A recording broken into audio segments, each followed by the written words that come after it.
And before we get to those questions, let me share my screen here, and we will get into something. There we go. So for those of you watching this session right now, make sure to take that survey that pops up at the end. If you miss it, the same survey will be emailed to you. So make sure to take that for your CEUs, or even if you don't need CEUs, we'd love your feedback. For those of you watching this in the future, not right now, on demand, make sure to take that quiz with an 80% passing rate to get your Con Ed. Instructions on how to take that on our YouTube channel. You can go ahead and click the YouTube logo, and then you'll see on the left there, go down to the Show More button in the description section. And then on the right there, you'll see something that says Need CEUs, and you can grab the Dropbox link to access the quiz. And yeah, we're going to get to your questions here, and I see them pouring in. So thanks again, everybody. And real quick before we get to them, a huge thanks to our top tier sponsors, Panasonic Ventilation, they have brand new smart ventilation now, T-Stud structurally insulated framing system, so that save energy behind the walls. Mitsubishi All Electric for getting to net zero all electric heat pump systems for existing homes, multifamily, single family, you name it, as well as Rheem for heat pump water heaters that are the future of water heating. So yeah, several questions here. I'm going to just kind of take it from the top, and then we'll go from there. So actually, a lot of people are asking this question, and I had it too. And I'm going to kind of combine the two together. But let's get back to what you were saying at the beginning, Dan, about sort of the high embodied energy of of the product. And it sounds like you're using a lot of high heat, a lot of energy. So some questions that are kind of coming in is like, number one, do you have any documentation or write-up on the embodied energy, embodied carbon, or what they're calling now upfront carbon is kind of the trend? And then also any future plans or ideas to increase the production sustainability by going electric, using renewables or biofuels? Yeah, so it really depends plant by plant. They're all going to be different. We actually use water, wind, power in some of the different areas, different plants, I should say. And, if you look at us, if you put us in the mineral category, we're going to be one of the lowest in terms of embodied energy than some of our competitors. So that being said, and I have the full EPD report as well that I could share with anybody that needs it. But when I looked at it, we're still about 3 to 4 times less than like a closed cell spray foam when it comes to embodied energy. Gotcha. So yeah, less embodied energy than other products out there. Yeah, I mean, of course, there's other ones that are still going to be lower embodied energy, just because again we're heating rocks at that high of a heat. That's what happens. But longevity, and that's where I like to take the conversation, is really how long is rock or stone wool going to be, have a thermal value in a wall cavity, and what are some of these other insulations going to do?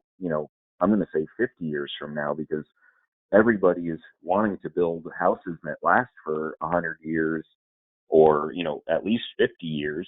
So why not look at that 50-year time span? And with us, it's, we'll save in about 4 to 5 months, we'll actually be carbon neutral versus a house that has no insulation at all. Mm-hmm. Fair enough.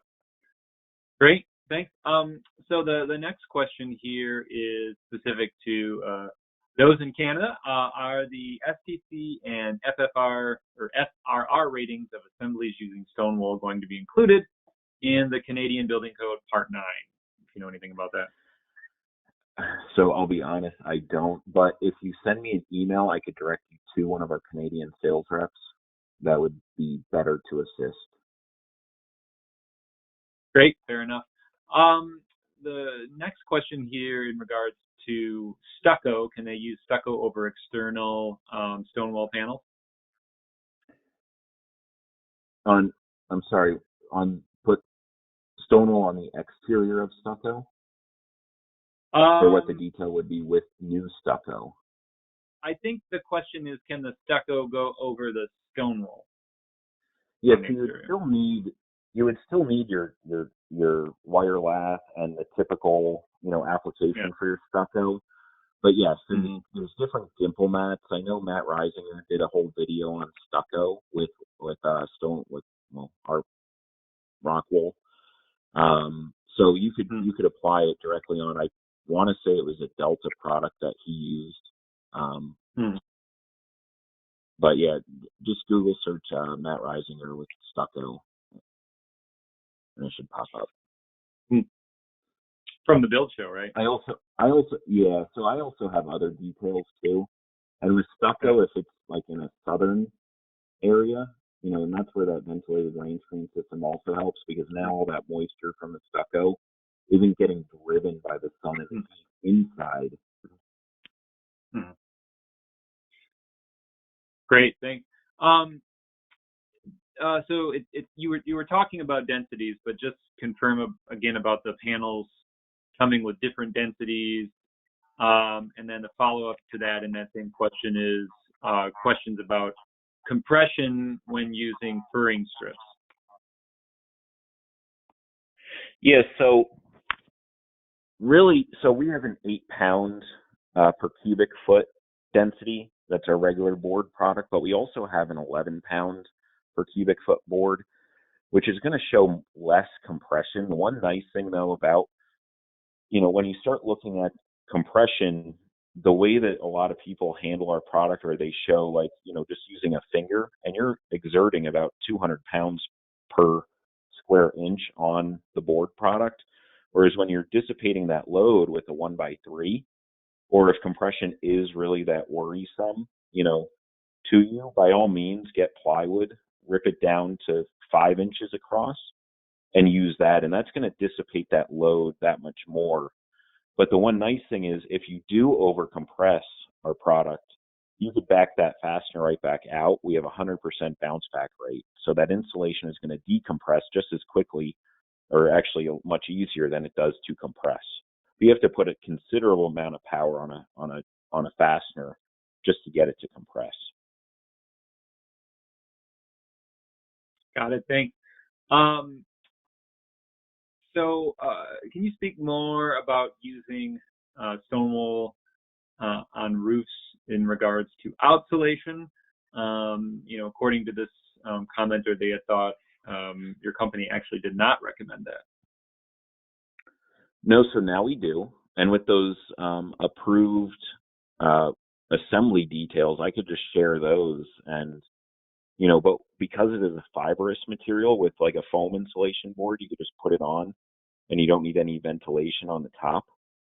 So with ours, though, because it is fibrous, we do recommend a ventilated system on top of the comfort board.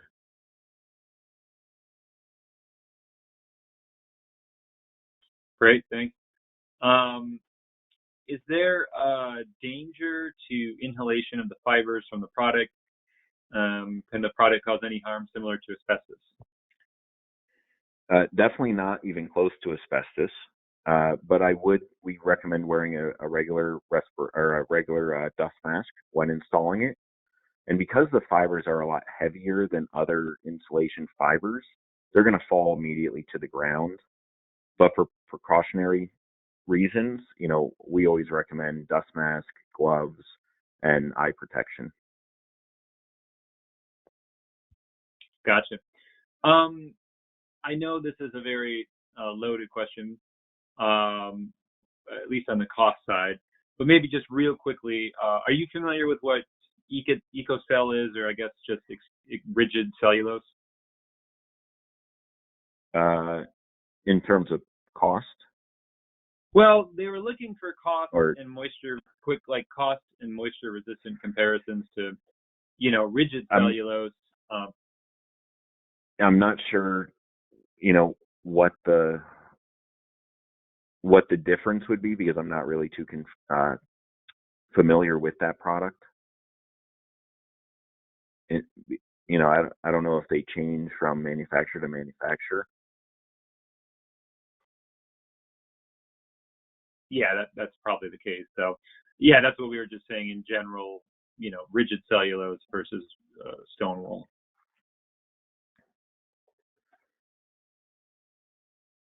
Yeah, I know. Yeah, that I really, I mean, I know water is going to shed off, but it's still able to go through our product. But again, I'm not sure what the cellulose. I've never actually Hmm. seen that one in person yet. Yeah, it is a little rare, but we're seeing a little more. That's okay. So the next question is regarding UL listed assemblies. This individual can't find any stone wool as an exterior rigid insulation beneath the rain screen that is UL listed, and they're saying that in some urban areas with tight lots for like row homes or townhomes, it has to be certified. Is there any information on that or any testing that will be done? Yeah, the best way, honestly, is just email me with that question. I have all the UL listings. We are doing additional testing for, so right now we have a 1 hour fire rated assembly from when you're using our continuous insulation board, from when you're talking, houses within, I believe it's 10 feet apart. So, we have that available, but we are also increasing that and getting testing done for a 2 hour assembly for that same exact, it's the same assembly. It's just a matter of getting it tested. Yeah, I think the best part would just be either, I mean, you could probably go on our website at rockwool.com and just type in UL listings, and it should all come up on our documentation page. Or again, email me. So you just to confirm, can you reiterate the sort of end of life potential pathway? And I assume this will be different in the future by the time the life ends of it at this current stage, but just the end of life pathway as far as recycling could go for Stonewall. So we're 100% recyclable. Even usage after usage, we're rock. You could constantly be putting it back into more product. So at all of our factories worldwide, we do have a recycling program that if you do want to bring by your scrap or end of life, we'll definitely take it back from you and recycle it back into more product.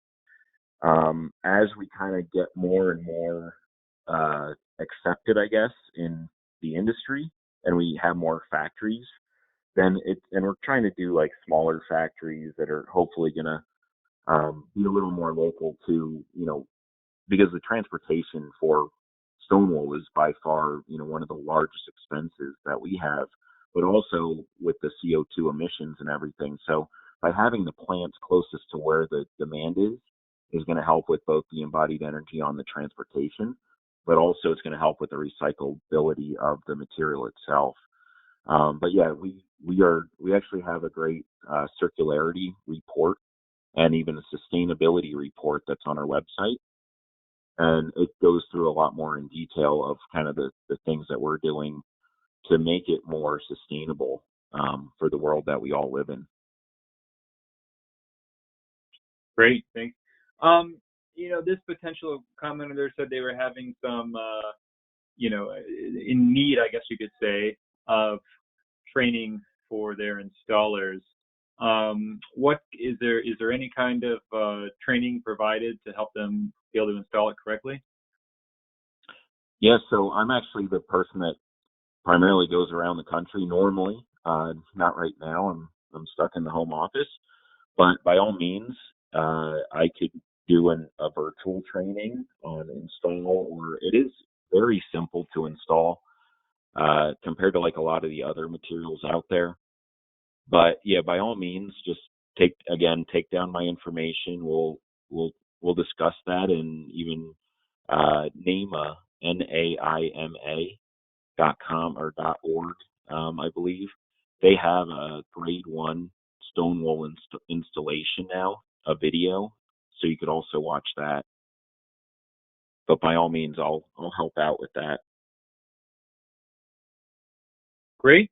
Well, Dan, on that note, we are at our time here today.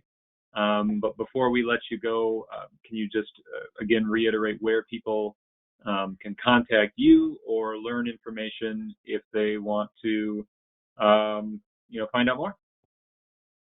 Yeah, so again, my name's Dan Edelman.